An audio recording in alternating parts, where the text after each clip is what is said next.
Hi, this is John Reed, JohnERP.com.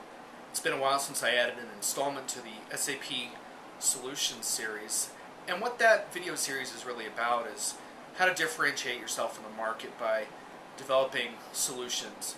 And you think about it this way, the consulting market is getting more and more commoditized. I talked with a very senior financials consultant today that I've known for 15 years, expert in the new general ledger, sophisticated in tax codes, and he told me, consulting has really become a commodity, and even when you've written books, it's still hard to set yourself apart, get those exceptional rates, exceptional opportunities. So what he and his friends did is they set about creating a product. It's a toolkit. I can't elaborate on it too much, but it's something that they are in beta with a couple of clients now and have some success in the selling.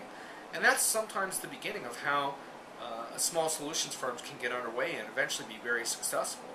So when you think about becoming a solutions firm, the thing I haven't talked about is sort of getting started. Like, what are some of the key things when funds and resources are really scarce? And I guess at that point you don't have enough money for a booth at a trade show, and you're not ready to officially become a partner of SAP yet. But you want to start getting some traction. Well, there's a few things that really help you get started, and you might think I'm going to start talking about social media and blogging and stuff like that.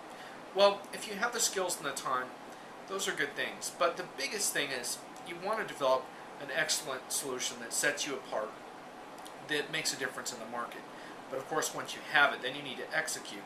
So what are some real good first steps there? One of the biggest ones is forming the right partnerships, because there might be a couple of firms out there that are selling complementary products. And sometimes it's that first partnership that really gets you off the ground. Because what you need is some customer references. You need that more than you need social media.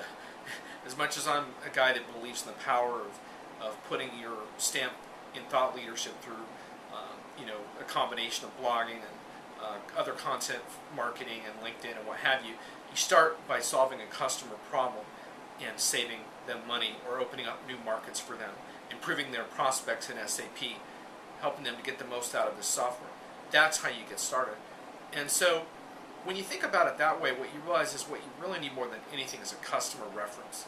And so as soon as you get a customer reference, you're going to want to document that on some form of a case study and find ways of putting it out there so that you can garner that respect, because companies make decisions about third-party software based largely on the recommendations and references of their peers. It's a really big part of it, and the internet has opened that up even more so. So remember, you're going to need those references. So that's a big thing, is scoring those first customers. And a lot of times you don't have a sales force yet, but you can make strategic partnerships and get some other folks selling your product in exchange for lead sharing arrangements. So that's a big part of it.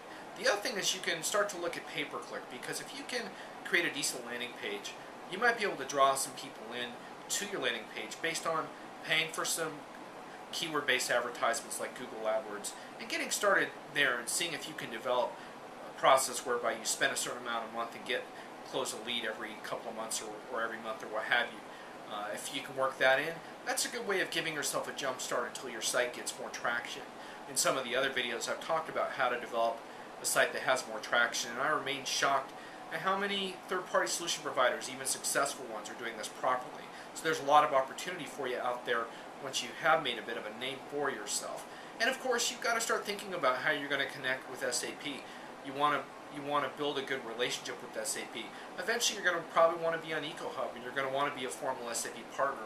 You start thinking about who are the players at SAP that might be interested in your product. Eventually, you're going to want to be involved in user groups and attending user group meetings and co-presenting with customers that you help make a difference on at a user group meeting. Those are the kinds of things that are going to get you off the ground.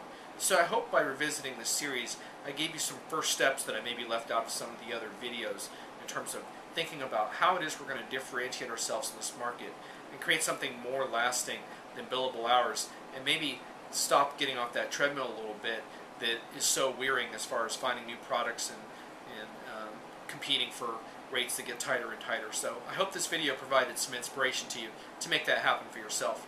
This is John Reed of JohnERP.com.